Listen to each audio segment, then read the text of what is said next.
వచ్చిండు. ఇక ఈ బామ్మార్దులు వెనుకడికి ఎవడో ఉన్నాడంట. బామ్మార్ది తపస్సు చేసిండు. రాజ్యంలో రాజును ఎట్లయినా తండ్రి రాజ్యం ఇస్తలేడు, తండ్రిని కానేసి రాజ్యంను ఏలుకోవాలని పెద్ద మర్రి చెట్టు ఎక్కి తపస్సు కూర్చున్నాడు. బామర్ది మా అయ్య పోవాలే, నాకు అధికారం రావాలని కఠోరమైన తపస్సు చేసిండు. ఆ తపస్సుకు దేవుడు ప్రత్యక్షమయ్యే పరిస్థితి వచ్చింది. బావకు తెలిసింది బ్రహ్మదేవుడు వచ్చేటట్టే ఉండు, బామ్మార్దికి వరం ఇచ్చేటట్టే ఉండని. మళ్ళీ నేను బయట ఉంటే ఆగమైతానే వాడు వచ్చి చెట్టు కింద కూర్చున్నాడు, ఏర్ల కాడ ఊడల కాడ. దేవుడిగా బయలుదేరిండు. మొదట బామ్మార్ది దగ్గరకు వచ్చిండు. ఈ లోపల బామ్మార్దికి తెలిసింది కింద బావ కూడా కూర్చున్నాడు, తపస్సు చేస్తుంటే దేవుడు ఆడిపోతాడని. వీడికి అసలే మిడిమిడి జ్ఞానం, తెలివి తక్కువడు. కిందల పడేది తెలియదు, కీసల పడేది తెలియదు. అందుకే దేవుడు రాగానే ఆలోచన చేసిండు, ఏమడిగినా మా బావగాడు తెలివి కల్లోడు ఎక్కువ అడుగుతాడేమని. స్వామి వస్తే వచ్చినావు కానీ ఓ పని చేయి, నాకు వరం ఇవ్వాలంటే నాది ఒక కన్ను ఓడు అని అన్నాడట. అదేంటంటే నేను మళ్ళీ చెప్తా కానీ స్వామి నువ్వు అయితే మొదలు ఒక కన్ను ఓడు అని. సరే వీడు ఇంత కఠోరమైన దీక్ష చేసి కన్ను ఓడడం అంటే నాదేం పోయిందని వాని కంట్లో ఏలు పెట్టి పొడిచిండు, వాని కన్ను పోయింది.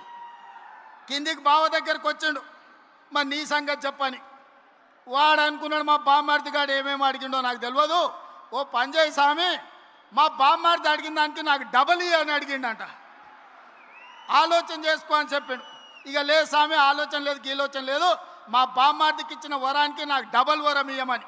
సరే మంచిదని వాడిని 2 కళ్ళల్లో ఒడిచిండు. బామ్మార్ది గానికి ఒక్క కన్ను లేదు, బావకు 2 కన్ను లేవు. ఇక ఊరు మీద ఓట్లు అడుక్కోవాలంటే ఏం చేయాలి? ఈ బావని బామ్మార్ది భుజాల మీద ఎక్కించుకొని ఖమ్మం సితకాని మండలంలో మన సభ ముందు పల్లి బఠానీలు అమ్ముకోనికి వచ్చారు. ఇది బామ్మార్దుల స్టోరీ. బావెవడో మీకు తెలుసు కదా, తాటి చెత్త అంతా పెరిగిండు కానీ తలకాయలో చింతకాయ అంతా కూడా తెలియలేదు. బామ్మార్ది ఎవడో మీకు తెలుసు కదా, సోంబేరిగాడు. సాయంత్రం అయితే పబ్బులు, పొద్దుటి పూట పోతే గప్పు పనులు. ఇంతకు మించి ఏమైనా చేసిండా? వీళ్ళు కాంగ్రెస్ను ఓడిస్తాం, కాంగ్రెస్ రేవంత్ రెడ్డి సర్వే చేసుకుంటే మేం గెలుస్తున్నామని వచ్చిందని మాట్లాడుతున్నాం.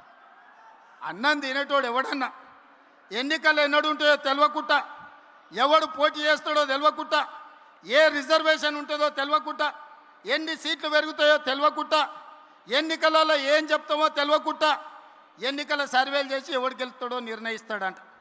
జూబ్లీహిల్స్లో గిట్లనే చెప్పిండు, సర్వే చేసినాం గెలుస్తున్నాం, ఇది రెఫరెండం అని. ఏమైంది? జూబ్లీహిల్స్లో బండకేసి కొట్టిండ్రు. ఇగో గీనే నవీన్ యాదవ్ ఉన్నాడు 25,000 ఓట్లతో గెలిచి.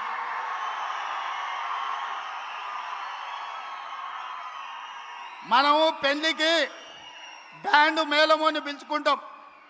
బ్యాండ్ మేళమోడు మనం ఏదో అడిగితే గదే దరువు వాయిస్తాడు. వీడు సర్వేలకు ఇచ్చేటోడు కూడా వాని సర్వేలు ఇచ్చి బ్యాండ్ మేళం వాయించమంటే వీనికి సంతోషం కలిగేదే వాయిస్తాడు తప్ప నిజము చేదుగా ఉంటుందని వాడెందుకు చెప్తాడు? అసలు వాళ్ళయ్యా ఆయల్లా 2వ సారి ప్రభుత్వం వచ్చినప్పుడు హరీష్ రావును మంత్రిని చేయనిక ఏడాది పట్టింది. ఆయల్లా పార్టీలకు వెళ్ళే మెడల్ పట్టి దొబ్బాలని చూసిరు. ఇవాళ కన్నెపల్లి పోతుంటే కేటీఆర్ హరీష్ రావుని ఎంబడి తీసుకపోలే. ఆల్రెడీ హరీష్ రావు బీజేపీలతో సందపూసుకేస్తూనే ఉన్నాడు, చీకట్ల మాట్లాడుతూనే ఉన్నాడు. కాదని భద్రాచలం రావుడి మీద ఒట్టేయమని హరీష్ రావును. నేను బీజేపీలతో మాట్లాడతలేను, బీజేపీలకు ఓనని భద్రాచలం రాముడి మీద వాళ్ళ మేనమామ కేసీఆర్ మీద ఒట్టేసి హరీష్ని చెప్పమను. నువ్వేడుంటావో తెలియదు, నీ బావేడుంటాడో తెలియదు. కేసులకు భయపడి నీ పార్టీని బీజేపీలో విలీనం చేస్తామని నీ చెల్లెలే ఒక పక్క నుంచి చెప్తుంది. మీ దొంగ సొమ్ము 1400 కోట్లు ఆంధ్ర కాంట్రాక్టర్ల నుంచి కొల్లగొట్టిరా నీ సొంత చెల్లెలే చెప్తుంది. సిగ్గులేనోడా, ఇన్ని నిజాలు ఇట్లుంటే తెలంగాణ ప్రజలు నీకు ఓటేస్తారు అనుకుంటున్నావా? మా అక్కలకి ఈయనే ఉండ్రు, ఇందిరమ్మ చీరలు కట్టుకొని పాలపిట్టల లెక్క. మా అక్కలందరూ సిద్ధమవుతున్నారు. సలాకి ఎర్ర గాల్చి మీ శివరాసన్ లాంటి వాళ్ళకు వాతలు పెట్టాలని. మీ ఖమ్మంలో కానీ శివరాసన్ ఉన్నాడు తెలుసు కదా, తెలుసా? మీరు ఈడ పువ్వాడ అజయ్ అంటారు, హైదరాబాద్లో ఆయన ఒంటికన్ను శివరాసన్ అంటారు. అట్లాంటి వాళ్ళు చాలా మంది ఉన్నారు. వాళ్ళందరినీ కర్రు కాల్చి సలాకి కాల్చి వాతలు పెట్టడానికే మా అక్కలు సిద్ధమవుతురు. నేను ఒక్కటే చెప్పదలుచుకున్నా, ఆనాటి ప్రభుత్వం చంద్రశేఖరరావు మొదలుపెట్టిన పథకాలు షాదీ ముబారక్, కళ్యాణ లక్ష్మి, రైతు భరోసా, లేకపోతే ఏ పథకమైనా ఈ ప్రభుత్వం రద్దు చేసిందా మీరు ఒక్కసారి ఆలోచన చేయండి. ప్రజలకు ఉపయోగ పథకం ఏదున్నా ప్రజల కోసం, ప్రజల సంక్షేమం కోసం ఆ పథకాలను అమలు చేసినాం. ఆయన రైతు బంధు అంటే సంవత్సరానికి 10,000 అంటే మీ తుమ్మల గారు, బట్టి గారు రైతు భరోసా పేరు మీద 2,000 పెంచి సంవత్సరానికి 12,000, 30 నెలల 36,135 కోట్ల రూపాయలు రైతు భరోసా పథకాన్ని కొనసాగిస్తలేమా? ఆనాడు డబుల్ బెడ్రూమ్ ఇళ్ళని ఆనా పిల్లల కోట శ్రీనివాసరావు కథలు చెప్పినట్టు కోడిని పైన కట్టి సద్దన్నం కింద తింటే ఈ డబుల్ బెడ్రూమ్ జోల్ని చెప్పి మనల్ని మోసం చేస్తే మీ అభిమాన నాయకుడు పొంగులేటి శ్రీనివాసరెడ్డి ఇందిరమ్మ ఇండ్లు మొదటి విడత 4.5 లక్షలు, రెండో విడత 2.5 లక్షలు, 7 లక్షల ఇండ్లు కట్టి మీ ఖమ్మం జిల్లాలోనే గిరిజన సోదరుల మధ్యన గృహ ప్రవేశాలు చేసింది నేను కాదా? మీ అభిమానంతో నన్ను ఆదరించింది నిజం కాదా? సన్న బియ్యం భద్రాచలంలో పాయలం వెంకటేశ్వర గారి కాన్స్టిట్యున్సీలో గిరిజనుడి ఇంట్లో సన్న బియ్యంతో బుక్కెడు బువ్వ నేను వచ్చి తినిపోలేదా? ఈ పథకాలన్నీ లేవా? ఆనాడు వాళ్ళు రేషన్ కార్డులు ఇవ్వలే. ప్రతి పేదవాడికి ఈనాడు రేషన్ కార్డు ఇచ్చినాం. ప్రతి పేదవాడికి సన్న బియ్యం ఇచ్చినాం. 50 లక్షల కుటుంబాలకు 200 యూనిట్లు ఉచిత విద్యుత్ ఇచ్చినాం. పేదవాడికి 7 లక్షల ఇందిరమ్మ ఇండ్లు ఇచ్చినాం. పేదవాడికి 20,617 కోట్ల రూపాయలు రైతు రుణమాఫీ 2 లక్షల వరకు చేసినాం. ఆనాడు 1,00,000 రూపాయలు అన్నాడు, 4 విడతలు అన్నాడు, అసలు అన్నాడు, మిత్తి అన్నాడు. చివరికి రైతు చేతిలో అప్పు, రైతు చేతిలో సిప్ప, రైతు తల మీద అప్పు మిగిలిపోయింది.